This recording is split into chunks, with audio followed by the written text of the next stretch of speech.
energy and climate transition, along with discussions on key topics of interest to both countries, including subnational action, water and climate resilience solutions, engagement with China, and green hydrogen. Today, we're going to focus very much on the discussions around the clean energy and climate financing.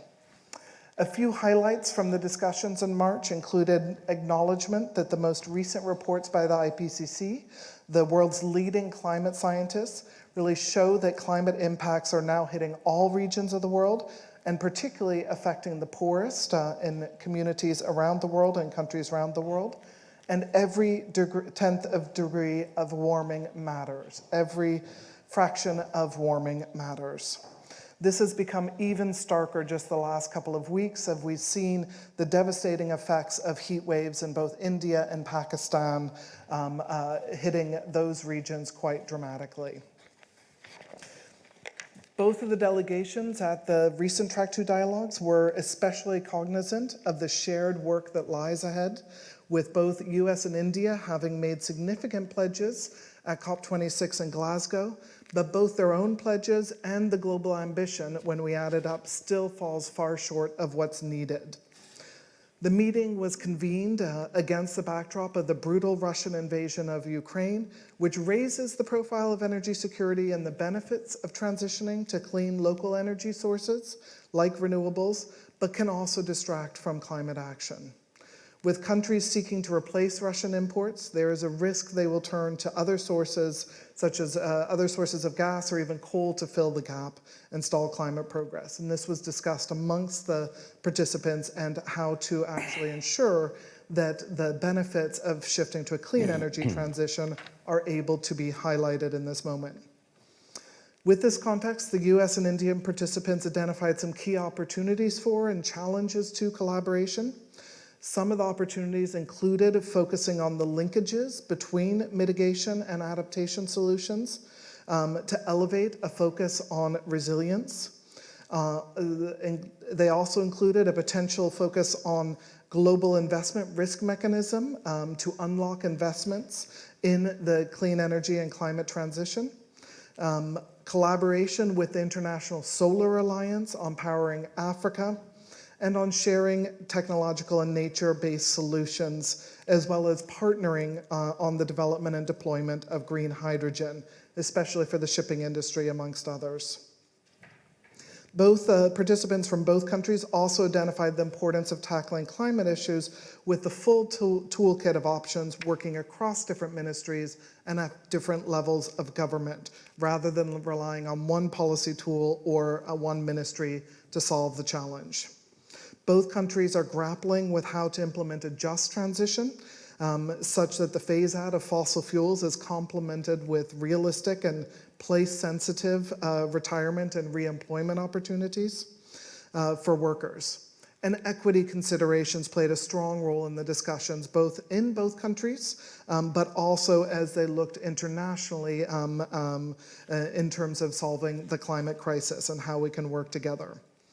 This was especially true as we witnessed tragic losses of lives, homes, and livelihoods from climate-related heat waves, floods, droughts, and other extreme events around the world, again hitting the poorest populations and people the hardest. The energy transition in India, like many emerging and developing countries, will not be possible without substantial flows of capital.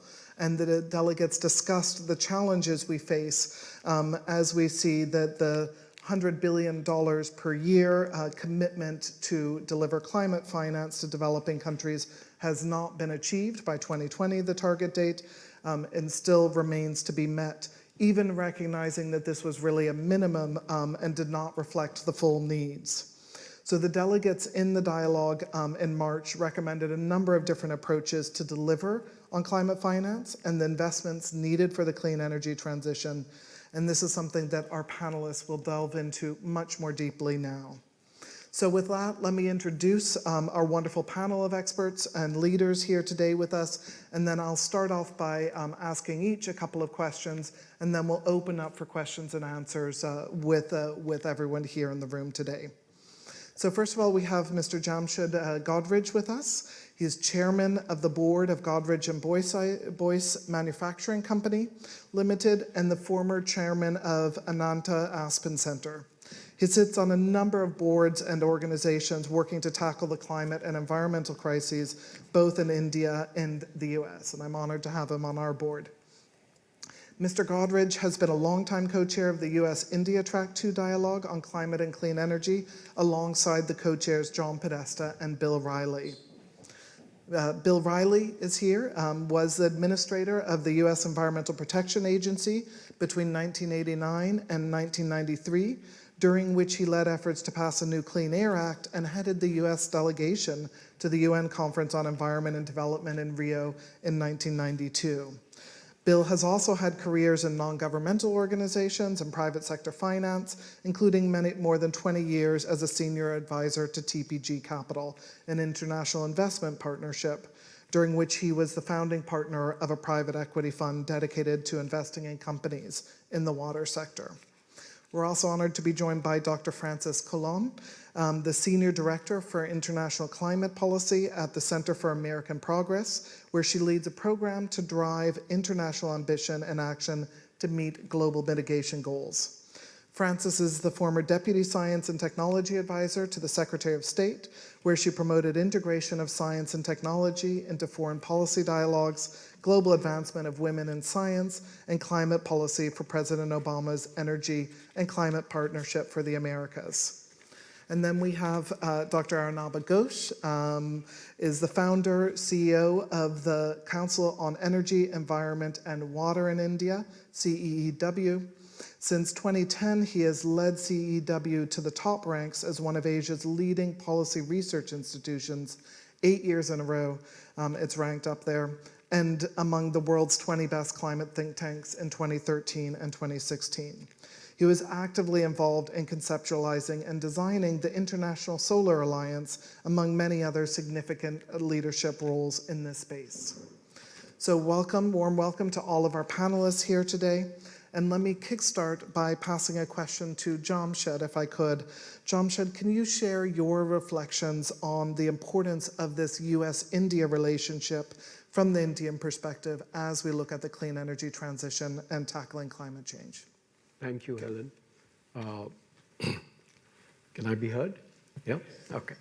Well, first of all, I must say that we have had a very long association with the Aspen Institute in India and the Aspen Strategy Group. And India, we have had a strategic dialogue, which was essentially focused on, India's place in the world and how we can actually make a close partnership with the US. And that dialogue has been now going on for over 25 years. And one of the things that came out of that dialogue was that India and the US need to work together on climate change and energy. And our other co-chair, along with Bill, is John Podesta, who was part of that dialogue. And he suggested that we start this discussion between India and the US. And now we've had 12 years of discussions.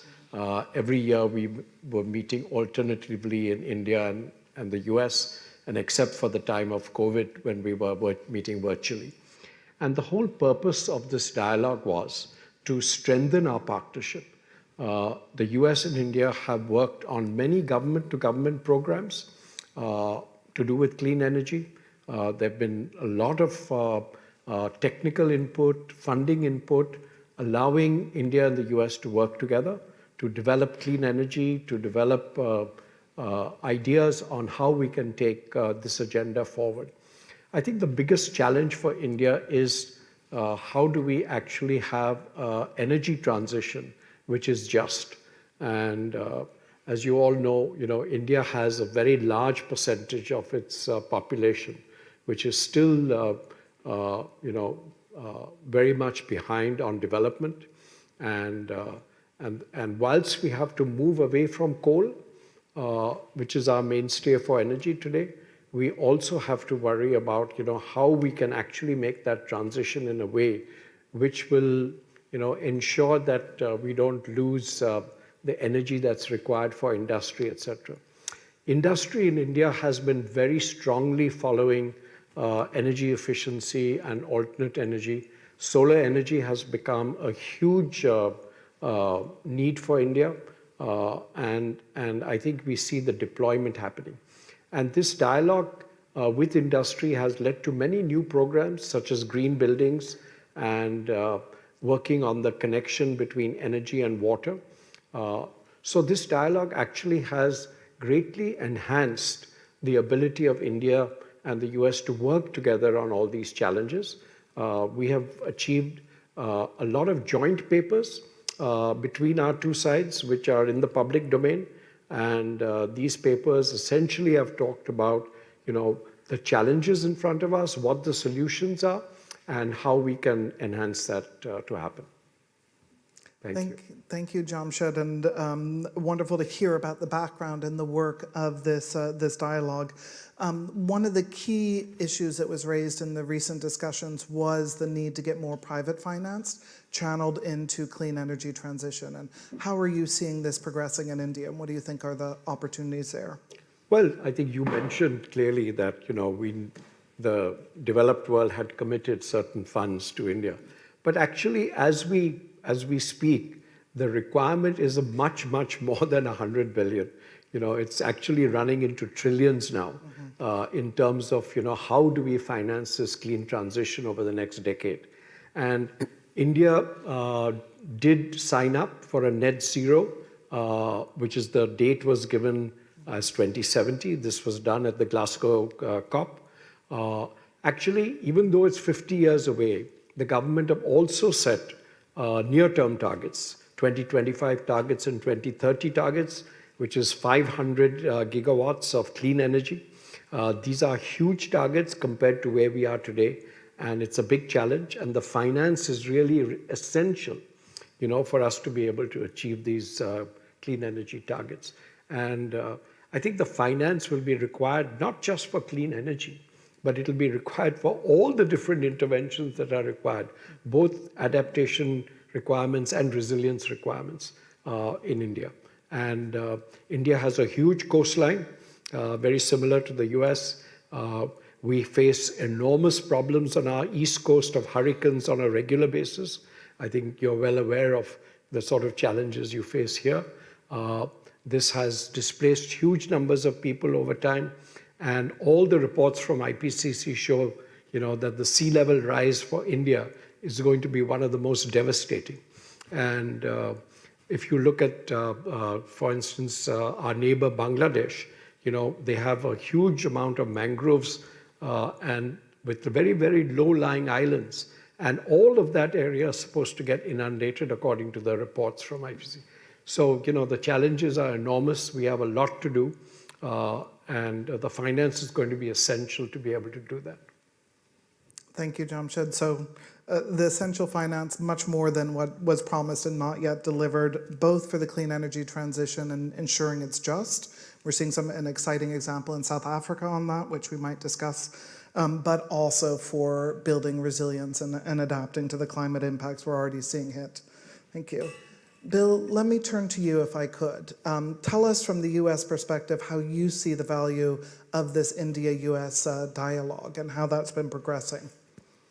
Thank you, Helen. I would compliment the Aspen Institute as well for convening this and for even before the history that I was not aware of, out of which this group has come. I'm relatively new. 4 or 5 years I've been part of this co-chair, and would do anything that Jamshed asked me to do.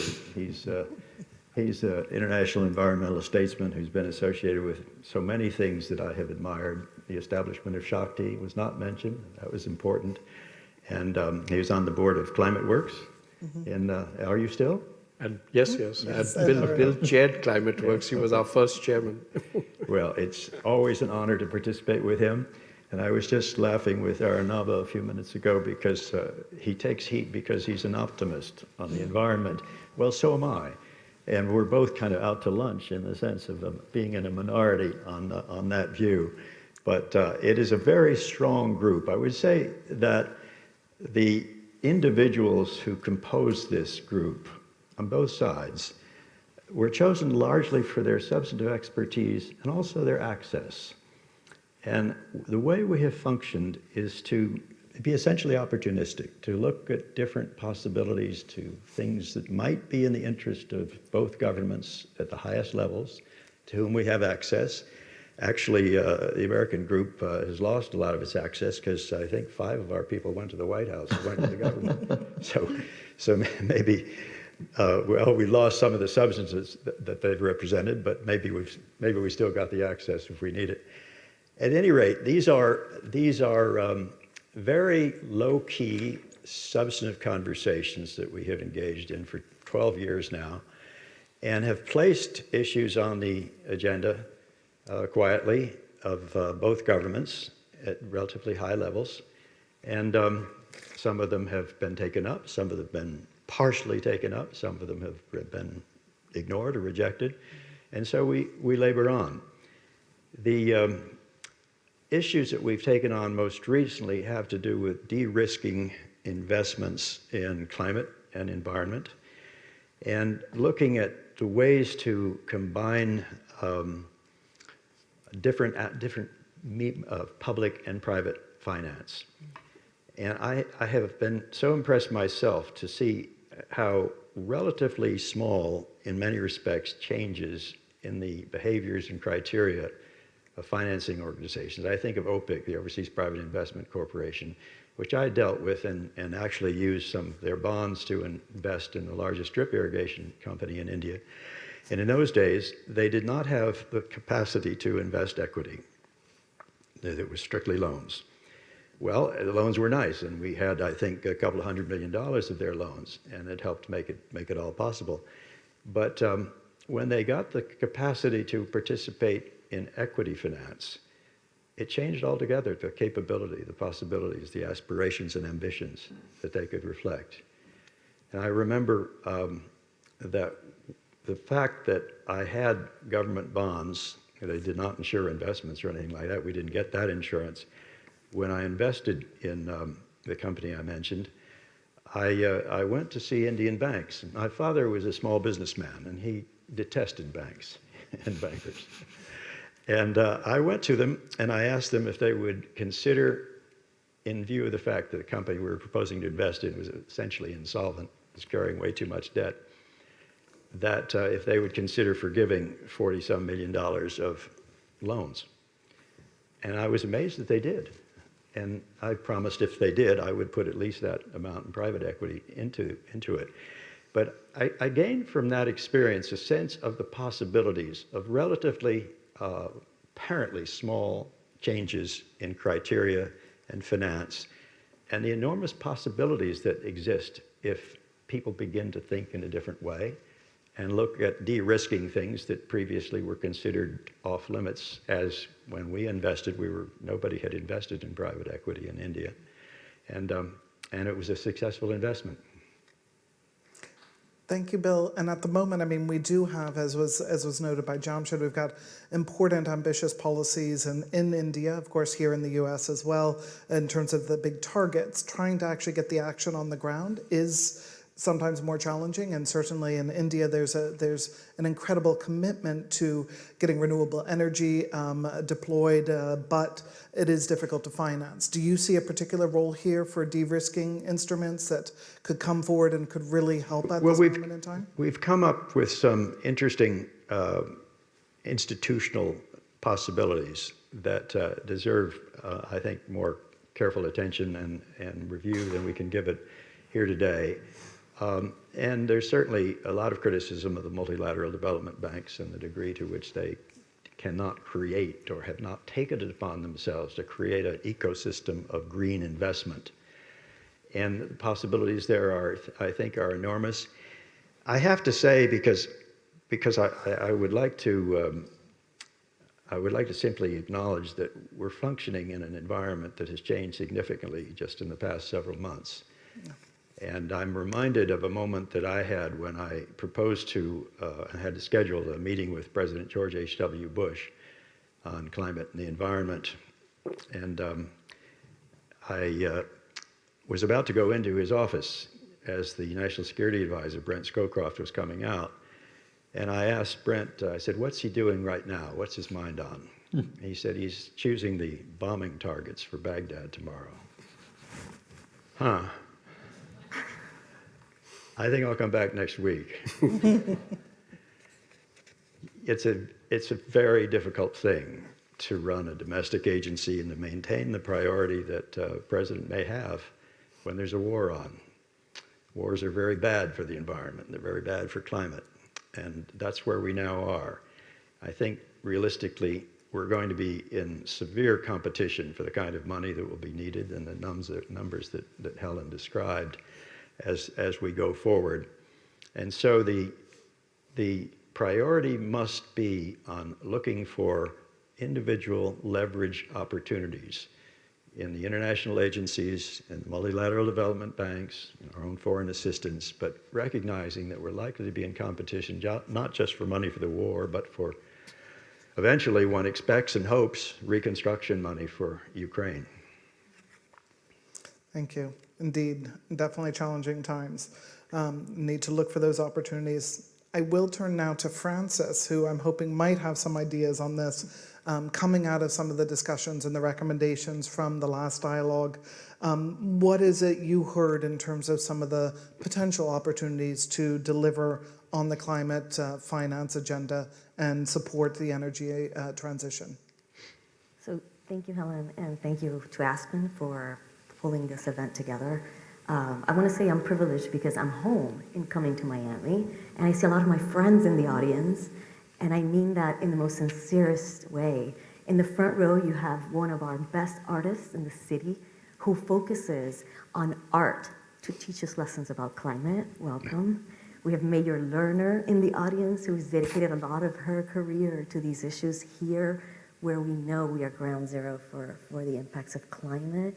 We have people that are heads of nonprofits here that focus on the environment. So I just want to give props to my Miami climateers and environmental leaders, because you've done such a great job, and I'm so happy to be here with you. So I have the privilege of helping coordinate this dialogue of these leaders of these two countries. And I want to say that there's a few common themes that run through this. One, John should alluded to, which is the fact that a lot of folks talk about the promises for the 100 billion, and are we going to meet that promise? And the fact is we need a lot more to help these countries, these developing countries, transition away from fossil fuels to what when we say a just transition, what we mean is transitioning to a clean energy economy, but doing it in a fair way that takes care of the people that depend on fossil fuels for their jobs, and how you do that, meeting people where they are. Another theme that goes through these dialogues is figuring out where both countries have lessons to learn from each other, have knowledge and experience. One of the lessons I took away from my years working as a science diplomat was that the US has incredible experts, and we have amazing institutions, academic and research, but we can't solve all of our challenges alone. And climate change, the just energy transition, is a challenge that requires all hands on deck. And that is why it's so important for the US and India to collaborate on these things, because they would come to the table with expertise, with experiences that can be shared. So I'm going to tell you about 3 areas where we have seen that we can share knowledge, expertise, but I'm going to not talk about the climate finance angle as much. I'm going to leave that to my colleague, Dr. Ghosh, because it is such an important part of this problem, and he has been looking at it in so much detail. What I do want to tell you about is a couple of areas where we know that both countries are focused and we can learn from each other. More friends walking in. I love it. Thank you for coming. So transportation, electric mobility, right?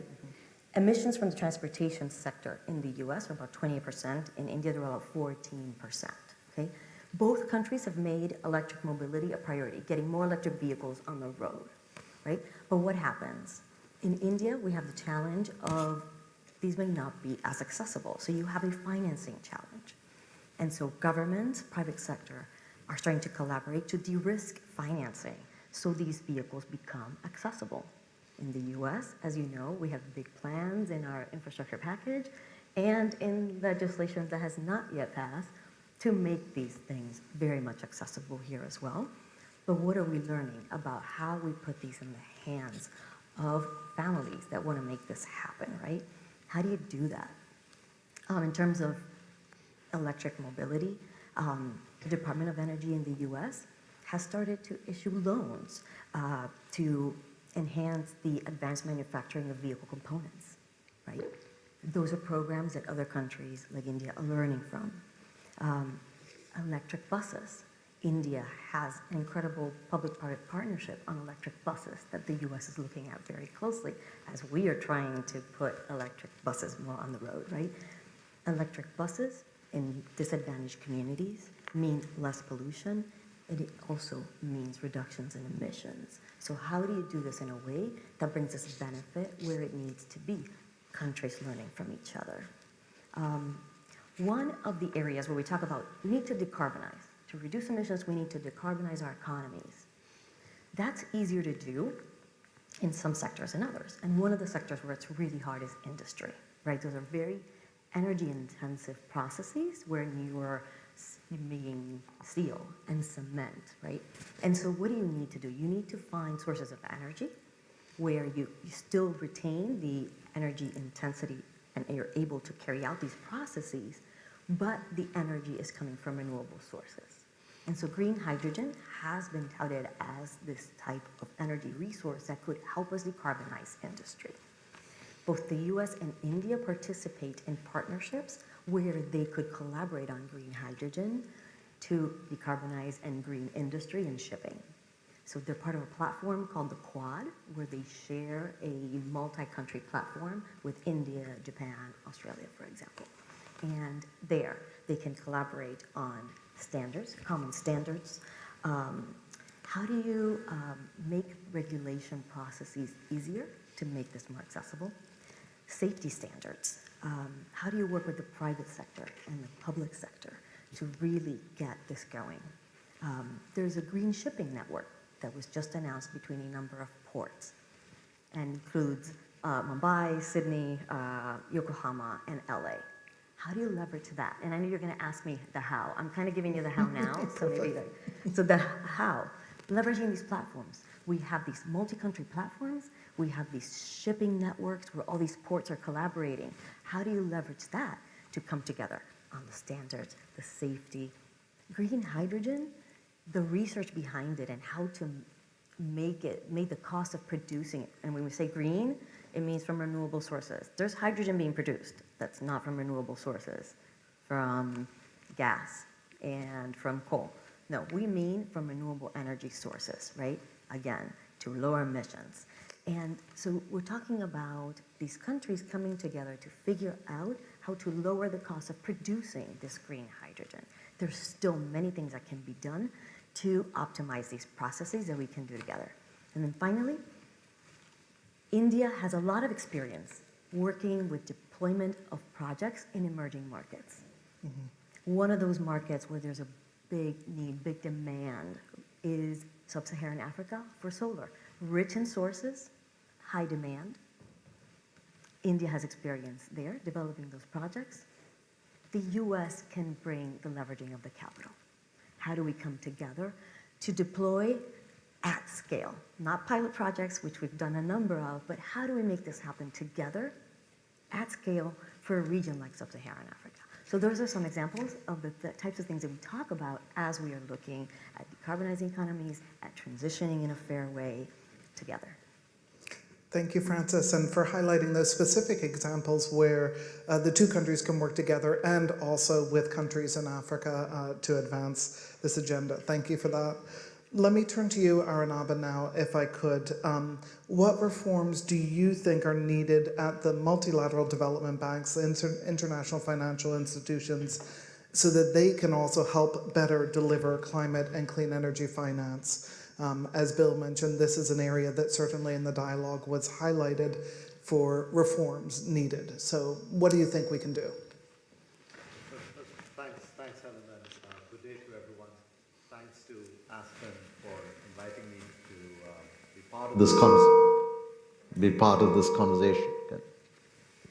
All right. Okay. Yeah, as long as my message echoes across the world, it's good.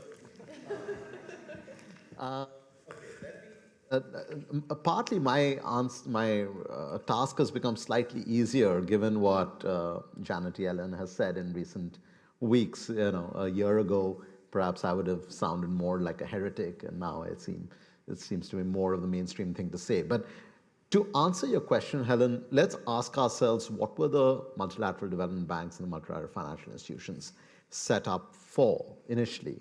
And I would argue that there are three ways in which the world has changed, and therefore there are three ways in which they have to reform. One of the reasons they came up in the post-Second World War era is because there was no other source of capital to help rebuild economies that had been devastated by conflict. And that's why it was called the International Bank for Reconstruction, literally reconstruction and development. The change that has happened now is that there is actually a lot of capital in other parts, in other types of institutions, including in the private sector, in sovereign wealth funds, in pension funds, etc., that are looking for ways to deploy. So MDBs are no longer the only source of capital, and therefore, change number one, reform number one, has to be to shift away from vanilla project financing to thinking about how do they catalyze financing from other sources of capital as well. And that's where the points that Bill was raising becomes important, that how are you no longer sort of just coming in to fill a gap or no longer crowding out private investment, rather you are crowding in by solving or serving that de-risking role. I can come back to that in more detail. The second way in which the world has changed. The multilateral development banks were built at the end of a shock. The two world wars were big shocks, right? And they were created to respond to the aftermath of the shock. The way the world has changed is that if you think about the climate crisis, it is already a shock, but the shocks are going to get bigger over time. So in a way, we are still at the bottom of how bad it could get. And the non-linearity of climate risks means that there has to be a different response, which means that the multilateral development banks have to think not about rebuilding, but making infrastructure and communities more resilient. Now, here's a factoid. We've just coming through 2 years of the pandemic, and it's not over. So many of you are having to wear the mask still. But Wimbledon, a tennis tournament, got more out of its pandemic insurance than all low-income countries got out of the World Bank's pandemic insurance bonds. That is the inequity we have in terms of the insurance cushions that we have created or currently have available to us. Now, if you accept my premise that we're still at the early stages of how bad it will get, and clearly the focus on resilience has to become the top priority rather than just the rebuilding of the aftermath of a shock. You have to do that work in advance. And therefore, how do you deploy things like the special drawing rights of the IMF? Where do you build an insurance cushion for the world's most vulnerable communities so that as shocks keep rising, there's something to fall back on? We were just discussing offline how even homes in the United States are now struggling to get insurance cover. Now imagine the home of a fishing community on the eastern coast of India. And the third way the reform has to happen is to think about the fact that the countries that got the initial voting powers in the multilateral development banks in the aftermath of the Second World War were also the countries that were the locomotives of the global economy. So you could print your own paper, you could build your own economy, and you could drive the global economy, and hence you had the voting powers. It made a lot of sense. The locomotives of the global economy now are increasingly the emerging markets. That's where growth is coming from. The energy demand for the global economy is coming from emerging markets. The consequences for what will happen in terms of the cumulative additions to emissions into the atmosphere will come from the emerging markets. But these countries can't print their own money and therefore can't control their macroeconomy beyond a point. And yet you have institutions that are structured for a very different global economy. So how do you then have greater representation? So when we hear about more representation, more voting rights, etc., it's not just a question of equity. It is actually a response to a changed macroeconomy for which we don't have representative institutions. So once we recognize that the way in which the multilateral development banks were originally created, those basic premises have changed, that there are more pools of capital, that shocks will grow, and that the locomotives of the global economy rest elsewhere, we kind of get a direction of the way that reforms can begin to pan out. Thank you, Arunabha. Important points there on the sort of multitude of shocks and risks we're facing and how we need to focus on that resilience, but also on representation, and that it really does matter in these international financial institutions. One further question for you. One of the challenges we do have now is getting investors, private investors, to invest in the clean energy transition or in resilience building in a number of developing countries. And in principle, some of the major institutional investors should be interested in doing so. They have long-term, more patient capital, but they're shying away from these markets. How can we change that? Well, as we were discussing, or as at least as I was proposing, there are pools of capital sitting out there. You have the Glasgow Financial Alliance for Net Zero, representing about $130 trillion of capital, etc. So all of this capital is there, but unless the capital gets to where it's needed, it's sitting in some vault somewhere. What is the biggest barrier? Risk, right? But of course, at the same time, you wouldn't get rewards if you weren't taking risk.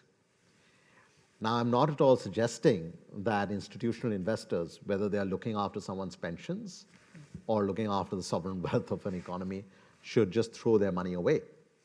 But there are different categories of risks. There are real risks and there are perceived risks. As an anecdote, let's think about how microfinance evolved. People originally were very worried about lending to the poorest. So, oh, the poorest will not pay back. The evidence was very different. Return rates on loans from the poorest was 99%. From the middle classes were 80%. Right? And suddenly you realize actually the poorest take smaller loans but have a better credit history. Okay. Now, if you think about emerging markets, of course, there are bad policies, bad politics, and yet you have to ask yourselves, how much is the delta between the real risk and the perceived risk? Once you start examining that, you often realize that actually it's not as bad as it seems. And you actually get far better returns than the 0% or 1% or 2% that your savings would earn in developed countries. So you have to find a common ground. And that is where de-risking has to come in. One of the challenges with multilateral banks is that they have country-specific programs. Now, if you have a country-specific program, you could be investing in a coal power plant, and you could be investing in a solar power plant. Right? But your country risk is the same. Your foreign currency risk is the same. Your political risk is the same. So you have to find a way of having multi-country programs, multi-country platforms. Francis used the word platform. Right? Multi-country platforms for pooling projects and pooling risks. And then you see what is the catalytic role that a multilateral development bank can play, and what a reinsurance company leader can play, and then what the treasuries of individual countries can play, and then, of course, what other institutional investors can play. Right? I want to close simply by something that came up in a roundtable we had organized in Abu Dhabi just before the pandemic hit. And it was a bunch of financial institutions who were talking about the same issue. And one person said, you know, the real risk is anecdotal risk. So I asked, what is anecdotal risk? So it's basically if I am looking at Indonesia and I go for a round of golf with my friend who's already invested in Indonesia, he says, you know, I had a problem there and I couldn't get my money out. And he might have invested in a completely different sector, but that story stays in my mind. And the reality is that we have to then parse through these anecdotal risks, perceived risks, real risks, and then ask ourselves, how much of this can a country solve for? How much of its policies should it fix? And how much of it is out of its control? If the US Fed raises rates, regardless of whether money is going into coal or solar, the money will exit that emerging market and go back to the US, and that emerging market does not control the Fed. So we've got to figure out these multilateral and multi-country platforms that are a genuine conversation of partners rather than donors and recipients, big capital and small projects, and then see how different elements of this set of stakeholders can solve it together. Thank you. Thanks very much. So very much focused on how the MDBs can help us with these multi-country pooled de-risking platforms. But also I do think there's a challenge there in terms of how do we move away from anecdotal risks, perceived risks, how do we actually really get people to recognize where there's real risks, tackle those, and not get caught in the trap of the anecdotal. Bill, I think you wanted to come in. I wanted to add an element. Actually, mentioning micro-lending reminded me that I once found myself at dinner next to the founder of micro-lending, the Bangladeshi, whose name I've forgotten. Mohammad Yunus. What was it? Mohammad Yunus. Yes. And I said, is it true that you never lend to men? He said, men? Drink, whore, gamble, never lend to men. Oh, that was straightforward.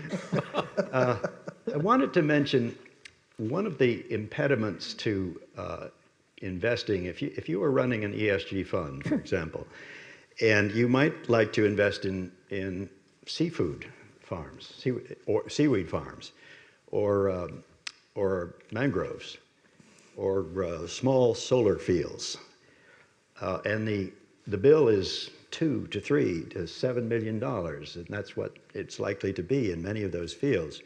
Well, if you are running a fund of a couple of $100 million, you can't really make investments at that amount. You just can't do it. You don't have the bandwidth. You don't have the staff to monitor, to control for the portfolio. So we need, and we did in fact in one of our sessions focus on the need for some kind of warehousing, some kind of aggregating enterprise that can take substantial amounts of money, but structure themselves with a significant enough staff, and probably we're talking about a public institution or a mixed public-private, to make investments of that sort profitable, realistic, manageable.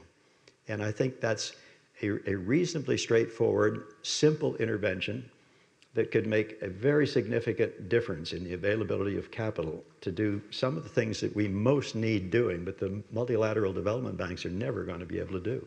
Mm-hmm. Thank you. And so looking at how we can actually achieve those sort of aggregations, particularly in some of the smaller interventions we're talking about, how we can bring those together and get the financing flowing. Thank you, Bill. Now, I would like to take this moment to turn to those in the room for any questions you might have for our panelists. We do have a couple of roving microphones, so just raise your hand if you've got any questions or reflections, ideally indicating which panelist you might wish to pose them to.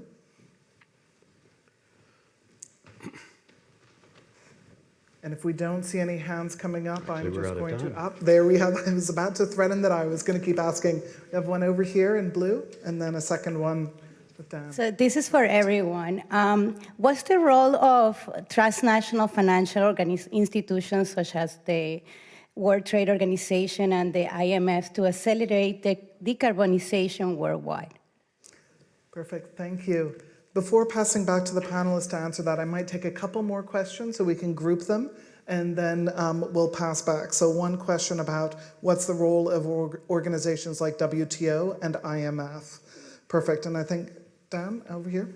Hi, thanks. So first I want to express my deep sympathy for people of India suffering these horrific heat waves, as Helen mentioned up front. I mean, this is just a taste of what's to come, and it's already horrible. So we all have lots of work to do. And then the second topic is sort of equally challenging, but I do want to turn to optimism. We heard about the challenge of the war in Ukraine as something that will distract attention of the world and also resources to rebuilding. And I want to ask the panel whether, the other thing we'll do, and we're seeing it, is sort of reorganize the global system in terms of alliances and supply chains as countries seek to disentangle themselves from Russia and potentially for related and other reasons from China.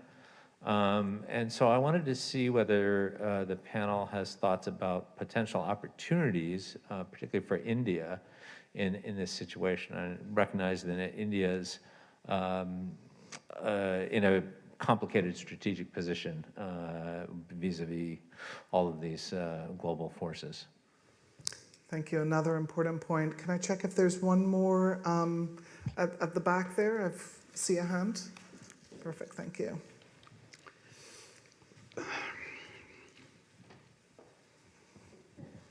Thank you for your thoughts. I run a social business in organic foods, and we work with small farmers in India. And I really second the fact that small investments in businesses really can lead to cascading effects. Like we won a seed grant for which we were able to scale. How is it possible for the US and India dialogue to invest more and more into these smaller grant programs, not only just, and also have best practices sort of coming together to lead to more and more interventions and impact programs, because that's what's actually going to lead the way going forward. We work with more than 10,000 small-scale farmers across India, and it's a network which was actually set up by our first seed grant, which came together with a U.S.-India partnership, actually. So I think it's like a really good example.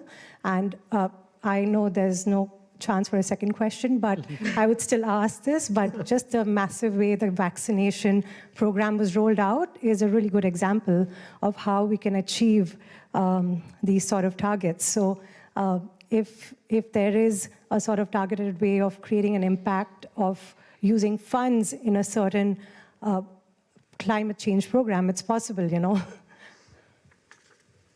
Thank you very much. Let's start with those 4 questions to the panelists, and then we'll take another round if we can. So the questions were really around the role of the WTO and IMF and other institutions like that. Second, with the Ukraine crisis, is there actually some sort of opportunity, in fact, for India with shifting geopolitical ties in terms of supply chains and delivering clean solutions? Third was really how do we actually get grants to the ground, including for very small scale groups, and then potentially linking in with the vaccine there too. Let me start with Jamshed, yourself, and then I'll go down the line. Pick up 1 or 2 questions as you wish and feel appropriate. Over to you. So I'll pick up the point that was made by the gentleman here, which is on the heat wave that is in India. And, you know, India has a very, very low level of penetration as far as cooling products is concerned. And one of the big challenges with all types of cooling products is they are huge energy guzzlers. And so there was recently a global challenge on a global cooling prize where, you know, you want high level of innovation so that you can actually be able to target cooling devices which use half the energy that are currently in the most efficient ones. And actually, this global cooling challenge did result in Indian companies, you know, getting involved in this challenge and finding a solution which is quite innovative because it uses both compressor cooling as well as evaporative cooling, along with artificial intelligence and sort of a very innovative software program that senses the humidity and temperature outside and inside and what is required for comfort. And they have all shown that it is absolutely doable in a laboratory scale work. So if this type of challenge, can be made to be commercially viable, it can actually result in a huge amount of saving, because India, the penetration is just 12% today for cooling products. So you have a huge amount of opportunity if you can actually meet that requirement for a low energy, where the affordability then for cooling products can increase rapidly. Thank you, Jamshed. So helping to tackle both the sort of adaptation and resilience in the heat waves, but also keeping it low carbon, much more efficient. And the challenge is really making sure it's affordable for low-income households. Perfect, thank you. Bill, over to you. I would just say that our conversations have revealed, particularly in Africa, where I think 75% of the people in the world who do not have electricity reside, India has been remarkably effective by reputation in doing projects in those circumstances, including with distributed energy. And it strikes me that one might well adapt some of that expertise to deal with the kind of food issue that you described and the need for small business lending and investment. I think that in the fields, I've been disappointed that some of the food ESG funds are basically about processed foods and high sugar foods and this kind of thing that we're used to and that's created so many health problems in our country. I think that if we move to the kind of thing that I was talking about and you actually identified sectors, and we very badly need one in the field of seaweed farms, which it turns out are something like 14 times more effective at carbon sequestration than was previously thought. Some research is just about a month old, and makes for very good cattle food, substitutes for some of the grains. At any rate, those are small investments. Those are $4 to $7 million, and yet everybody's got a coastline. The possibilities are enormous to create resilient responses to climate that sequester carbon, and to do so with a small grants program that is conceived to be that kind of thing, and probably would have to involve expertise in that particular dimension. And I think the same is true with respect to food, that a lot of people running ESG funds are not going to want to spread themselves in so many sectors that they lack expertise in. But I think that those are some of the directions that one could go. Thank you. So bringing some of that expertise in to understand the opportunities there are and then combining. Thank you. Frances, over to you.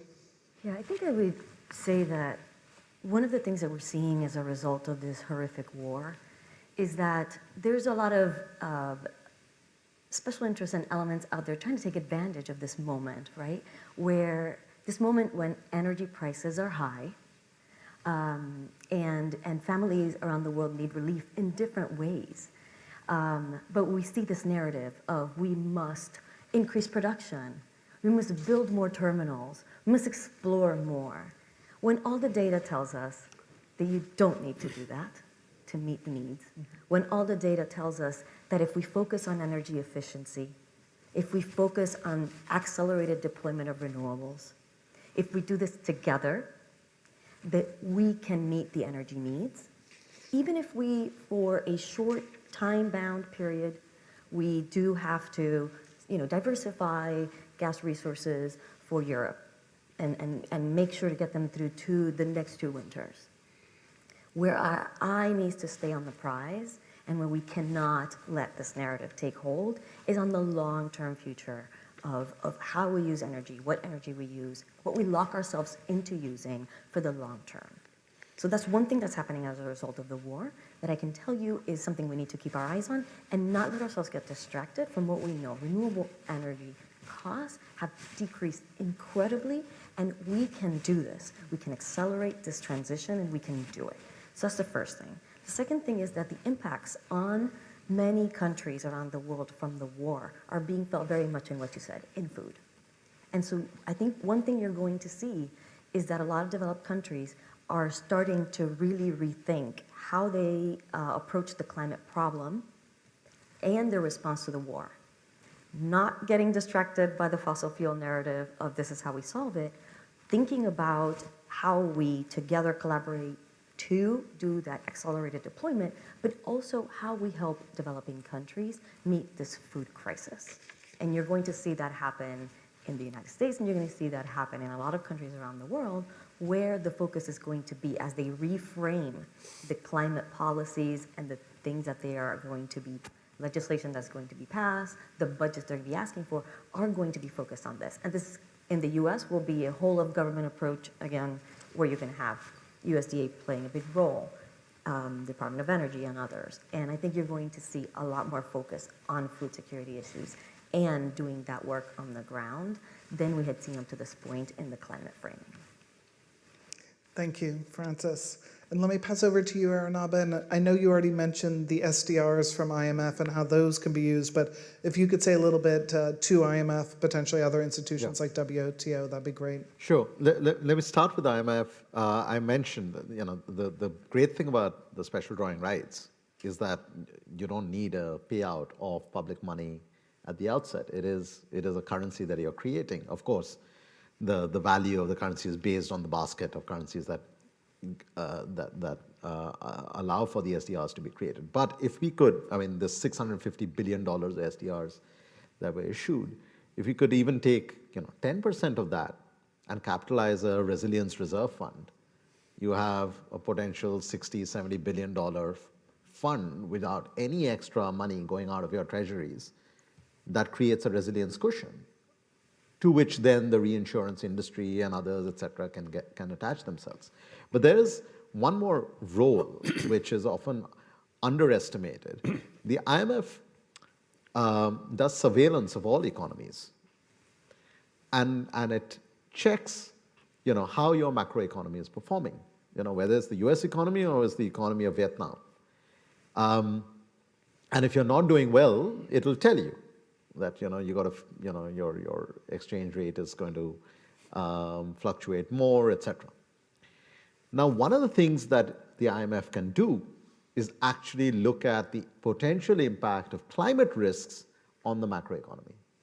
Right? Just like the pandemic has shaved off several percentage points of growth rate, not just of what you had, but also the time it will take to recover. For many emerging markets, 100 million people have gone back into poverty. Now, we know that this asteroid is coming to hit us in the form of the climate crisis. So I would insist, if I were a board member of the IMF, that you've got to now do the surveillance of the macroeconomy with the climate lens. The second thing for the WTO, the Copenhagen not so successful COP and the successful Paris COP, during those 6 years, between 2009 and 2015, 11% of new WTO disputes were related to clean energy. Clean energy does not account for 11% of global trade.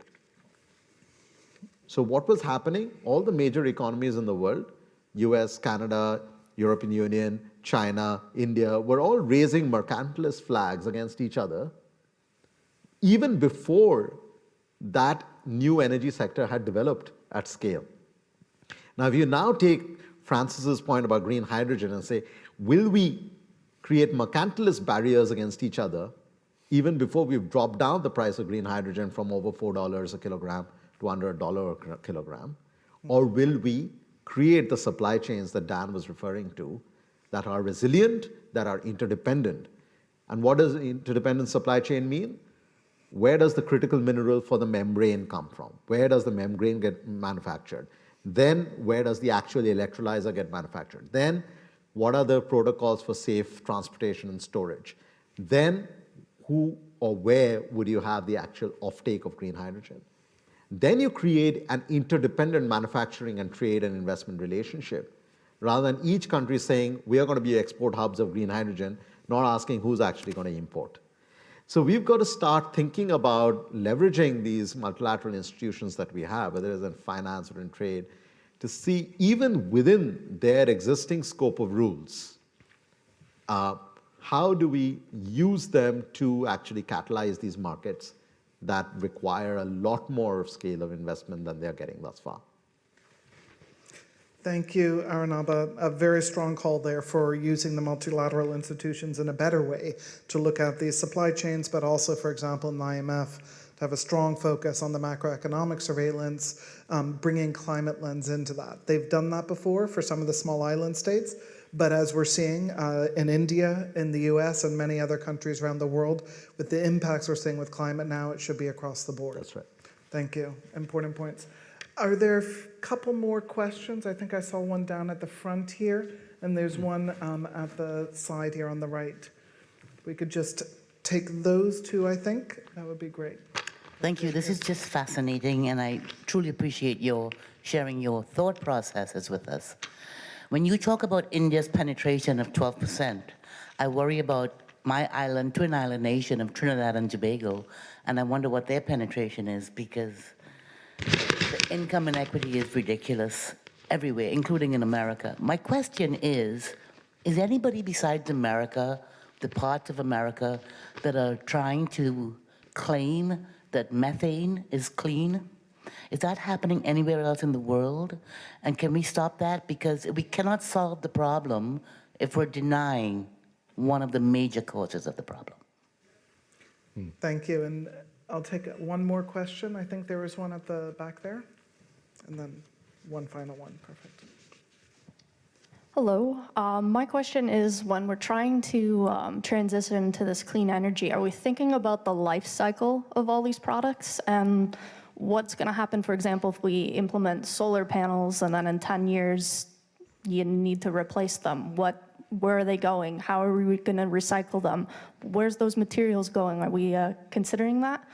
My second question would also be on the perception of risk, because there's acceptable and tolerable risks, and I'm finding that it's such a very interesting problem amongst society, because we either don't know that we're so vulnerable or we're just so okay with being so vulnerable. And I think there's a lot that we could do towards messaging and figuring out mitigation and adaptation strategies moving forward.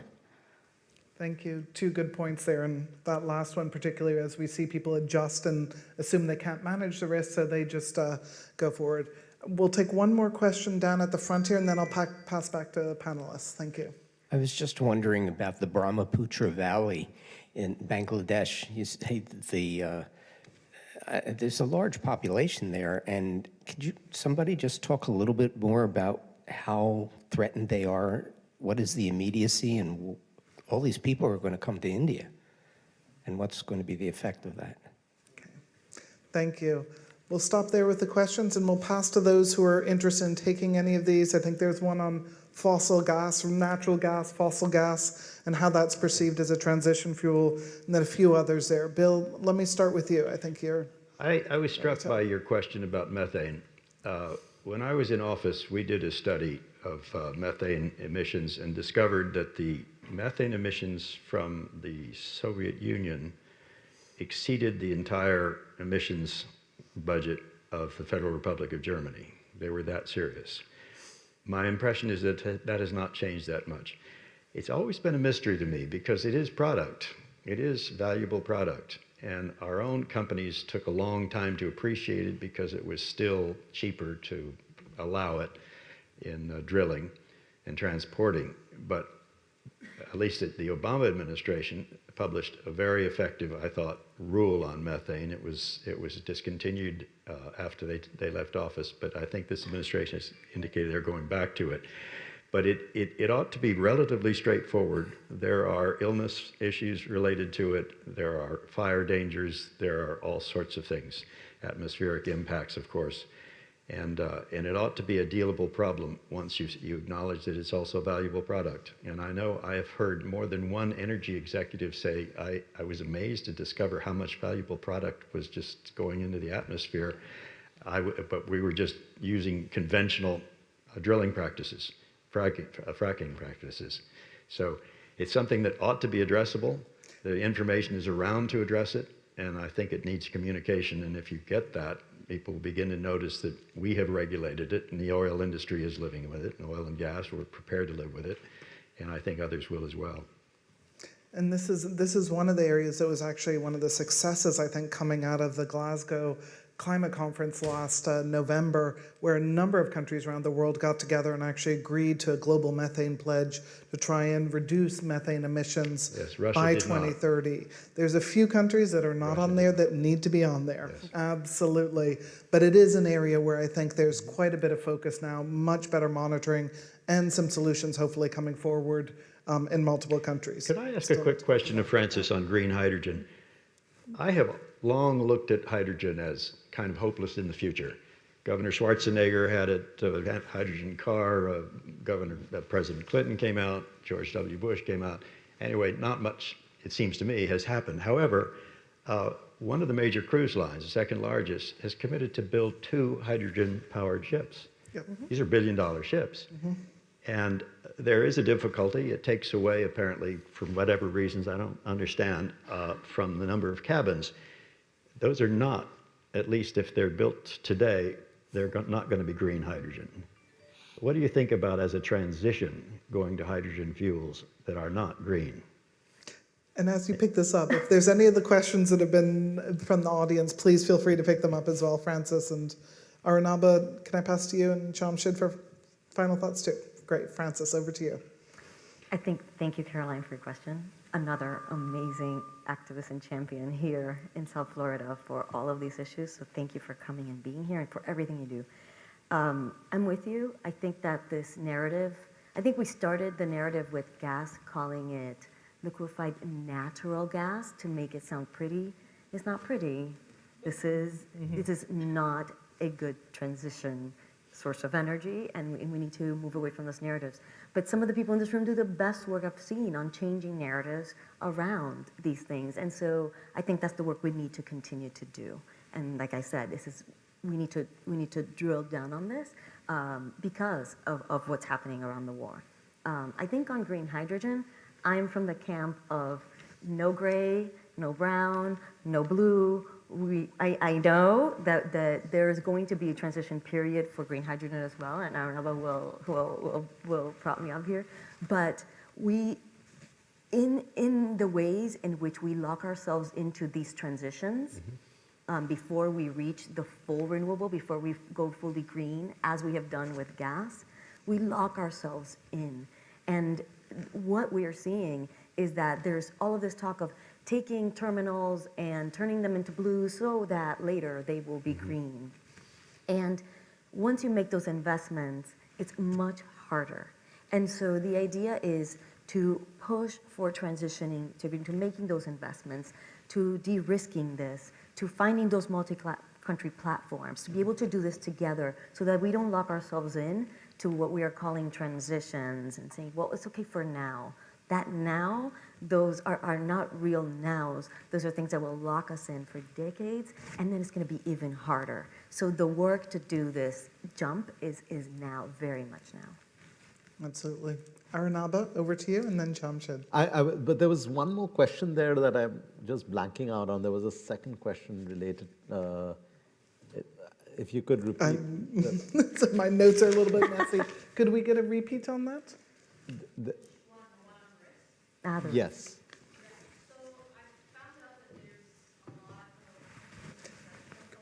Yeah. Yeah. Yes.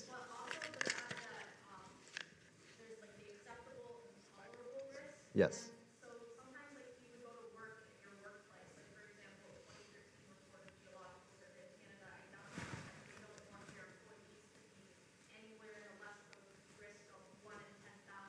Yeah. Yes. Indeed, and I think this also links to the question about Bangladesh. Yes. So let me first just take on the hydrogen point as well. There is a rainbow of hydrogens. Right? There's gray, blue, green, turquoise, all sorts. Pick your color.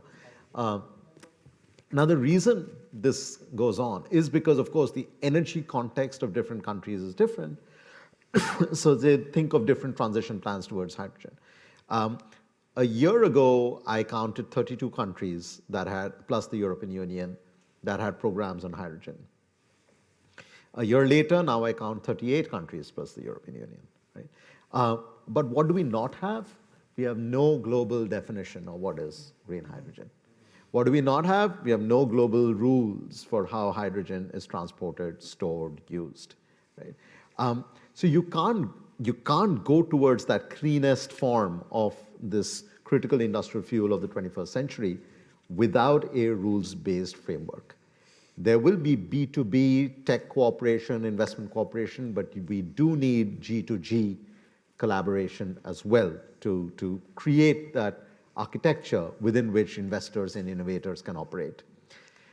Which brings us to this whole issue of risk. I think in general we need to follow a risk-risk approach. We keep thinking about how risky is it to invest in solar, how risky is it to invest in small solar and distributed energy, but we don't ask the question, how risky is it to not invest in all of this stuff, right? And in order to do that, it's not just a question of, oh, well, it is risky, let's invest. We have to get granular. In India, we are currently at CW, we are developing the first high-resolution climate risk atlas. But we need to do that in Bangladesh, we need to do that in Chile, in Mexico, in Vietnam, right? That at a district level, at a sub-district level, right? Francis, you were telling me in the county we are in, there are what, two dozen municipal organizations, right? So now each one has to have a risk assessment of how its territory gets impacted by nonlinear climate risks. And only then we'll be able to say, which part of Bangladesh will get impacted in which way, and then are we just protecting lives through early warning of the oncoming cyclone? Are we rebuilding livelihoods, right? So risk is actually a function of the natural impact, the sensitivity of the community there, and the administrative capacity to respond. So risk is not just a natural factor. So this risk-risk assessment is absolutely critical in order to then change the equation for the investors. And hang on, it does not make financial sense anymore to put the head in the sand. Mm-hmm. Thank you, Arunabha. And let me pass to Jamshed. Any reflections on the questions in the discussion? Yeah, no, I think, all these questions are really important and relevant. I would only again come back to what are established good practices in renewable energy, especially on solar. And one of the biggest problems we have, the risk with solar energy, is that all the panels are made in China. And we need, a huge global revolution to make solar panels. This is a well-established technology. It's also well understood how clean it is. It doesn't have the controversy of hydrogen, and the use of hydrogen for industrial use, etc., will come very soon. But this area is going to be badly impacted because the world is not ready to manufacture, and India is going to be a huge user of solar panels, and we need enormous investment in building factories at scale as large as China or even larger, because otherwise we won't be able to keep that renewable cost down. So whilst we look at all these new ideas and technologies, etc., I think the established one needs to have a lot more investment. And this is where we talked right in the beginning about the type of investment that's required around the world. And India is a good example of being a country which has promoted the Solar Alliance and has enormous amounts of sunlight, but just not enough production. And related to that, again, if you don't have a lot of innovation in these panels, for instance, recently I found that there are panels which can accept solar energy from both sides, direct from the sunlight as well as reflected sunlight, and you can get 20 or 30% more output from it. These are the sort of innovations, and like that, you need many, many more innovations, because otherwise the land use, with large amount of solar, is also going to, be competing with agriculture and others. So I would say that, whilst we have all these challenges, but we need to move on the well-established alternatives and do them at scale in such a way that we can move much more rapidly on renewables. And that's an area where the IFC actually did something very positive and progressive, a $500 million investment in Tamil Nadu for solar panels. Was that the first for them? Bill, I think, there's a lot of interest like this one, but the problem really is that there are state policies in India which become barriers sometimes. We have a state electricity system which has been very politically deciding tariffs. And for instance, even in the recent election in the state of Punjab, all the political parties went out there to the electorate and said, we'll give you free power for agriculture.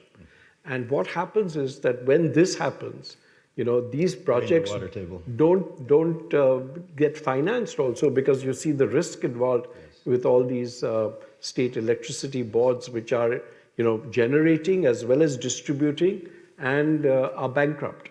So there are many such challenges, and I hope that the politicians will let's say be more reasonable to understand that you cannot be offering free power, free water to agriculture. I mean, it is a commodity.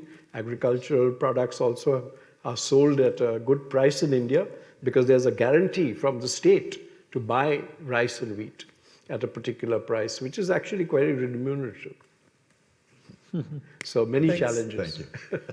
And I would note, Jamshed, it's not only in India where you get some state policies that interfere and slow things down. Surely there may be not. some in this room who can Surely relate not to that, here. and I believe that has occurred.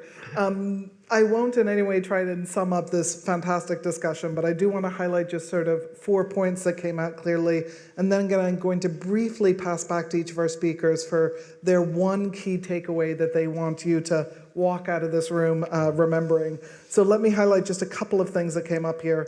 One, we did recognize this challenging moment where we've got ambitious commitments on the table, but really struggling to get the finance flowing, even that which has been committed. And this is going to be even more challenging in the current situation with the brutal invasion of Ukraine and the effects on energy prices, food crisis, and of course, financing flows around the world.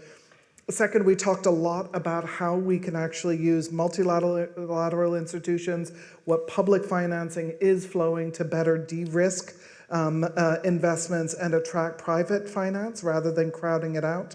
We talked about a number of different ways of doing that, pooled de-risking platforms that can operate across countries, talked about aggregating a number of different investment opportunities and using warehouses to be able to actually get that investment flowing. We talked about the role of the World Bank, the IMF, even the World Trade Organization to help shift things. Third, we did say very strongly that we are living in a world now where we need to understand the multiple shocks that are hitting in any given country and how much more frequently these are happening. So it's not just a single crisis, it's actually a multitude of crises, and certainly from the climate perspective happening more and more frequently. So strong focus is needed then on resilience building, on adaptation, not just on mitigation. Fourth, we actually identified a number of specific opportunities to look at for channeling financing, whether that was electric buses or other transport, green industry, including steel, cement, shipping, green hydrogen, and not trying to cover the other rainbow of colors of hydrogen, but green hydrogen, but also things like US and India potentially working together with countries in Africa in terms of clean energy financing, and this important look at what this might mean in terms of opportunities for supply chains. Across the board, we discussed the importance for just transition, for jobs, for communities, for the poorest, the low-income households, communities, and countries, and how we can ensure that the finance and the resilience building and opportunities actually reach these groupings. And finally, I believe we did have a call quite explicitly that we should be lending to women. So I'm going to leave it there with those. But let me pass briefly to each of our speakers the final word that you would like everyone from this room to take away. Well, Jamshed. you know, I mean, it's an obvious issue that India will face enormous challenges, you know, as the warming takes place. As it was noted, you know, we already had 45-degree temperatures, record temperatures in most parts of India in the recent past. And this will only exacerbate the problem of removing poverty.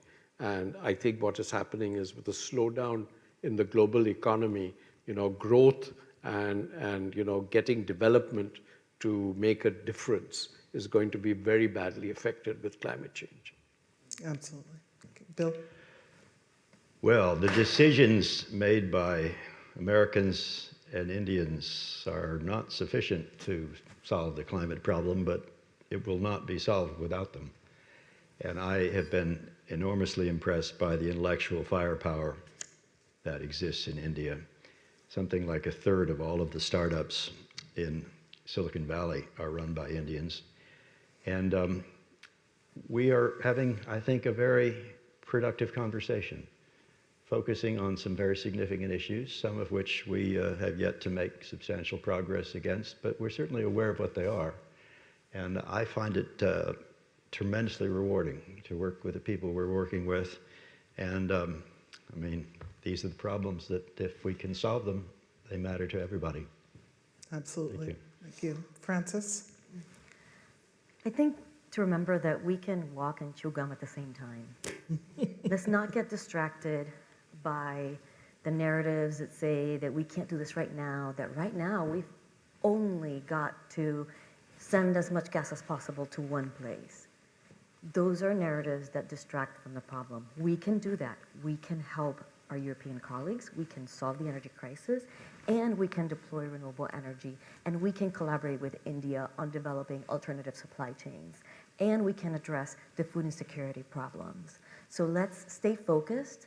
As people from Miami in this room know, we have an immediate crisis here in the US, here in a place like Miami that's ground zero for climate, and we need to be able to do the things that will keep our families and communities safe. We need to hold leaders accountable to pass the climate legislation that we need in this country for everybody, and we can address global problems together with our allies. Thank you, Francis. A strong call out for Miami here. Thank you. And Arunabha. In 2010, when my organization CEW was set up, India had less than 20 megawatts of solar. It now has more than 50,000 megawatts of solar, 105,000 megawatts of solar and wind and biomass, 155,000 megawatts of all non-fossil electricity capacity with a target of 500,000 megawatts by 2030. So the curve, the slope of the curve will keep rising. But guess what? 63% of emerging markets, not including China, are already peaking or plateauing the use of fossils in their electricity sector. This is an opportunity for a double leapfrog, for energy access and for decarbonized electricity. But as that song goes, this revolution is not being televised, right? So here is an opportunity for the world's largest source of institutional capital and the world's largest demander of institutional capital to come together to create a market for the rest of the world. Thank you.